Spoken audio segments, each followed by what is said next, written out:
Hi everyone and welcome back to my channel. So last week I made a video about the Kodak Ultramax in which I compared it a couple of times to the Kodak Gold. So I thought it's only right that I review the Kodak Gold in a separate video to share with you my impressions on this film stock as a beginner film photographer. All of the photos I will be showing you in this video are taken on the Kodak Gold, and as always they are mostly unedited so that you can get a good idea of what the raw result is like.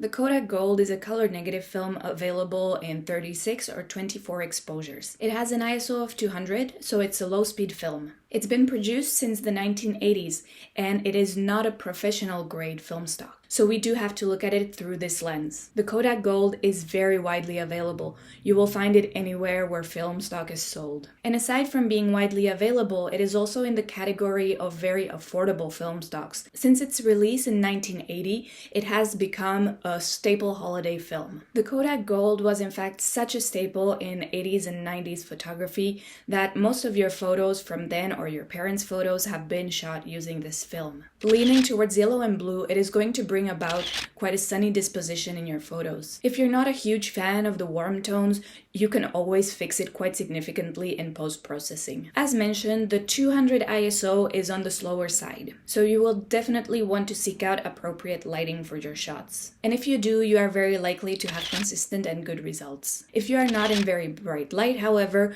a much better choice would definitely be the Kodak Ultramax with its 400 ISO. Providing you have good light conditions, your pictures will come out quite clear and crisp. However, I would still be careful with this film stock when shooting moving subjects because due to its slow speed, you could end up with some motion blur. As per Kodak's description of this film stock, you can expect saturated colors, fine grain, and high sharpness. When shot in good lighting, I can personally confirm that this is definitely the case. The colors of this film will be great, saturated, and lively, without being too unnatural or overbearing. That said, they are definitely not neutral. If cool colors are what you prefer, then you will naturally end up turning to different film stocks, such as Fuji for example, or the Kodak Ultramax, which is just a little less warm, or even say the Kodak Portra. I mentioned the grain before.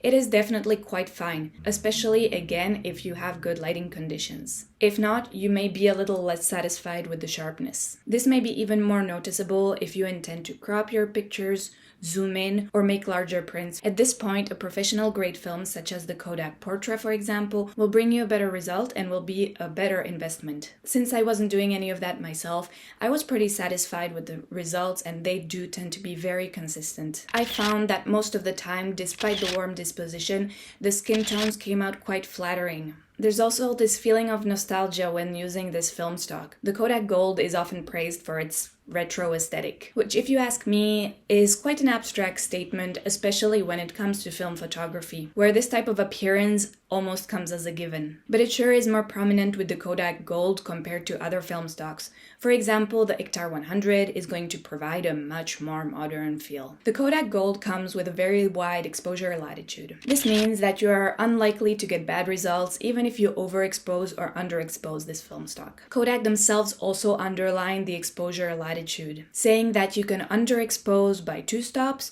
and overexpose by up to 3 stops. This also means that as a first-time user or a beginner, you can pretty much rely on your camera settings to get a good enough result. Now, the Kodak Gold is daylight balanced. That means that it is intended to be shot in natural light. Unless you're using a flash, it is not really recommended for indoor photography because it can bring about yellow or orangey tints. And alternatively, if you're shooting it in fluorescent light, it can bring about a green cast. But to be honest with you, in some cases, I actually really enjoyed the result it gave me shooting it in artificial light. This is really going to depend on the result you're looking for, and the rules can be bent slightly. Today, the Kodak Gold is used by hobby photographers as well as professionals, but the opinions on it tend to be quite divided. To be fair, this does tend to happen when you're shooting film stocks with a strong character. It is really going to depend on your personal style or desired result. So at the time, the Kodak Gold used to be your inexpensive holiday film, and I believe that this still stands today. However, it is definitely not limited to holiday photography. Due to its colors and speed,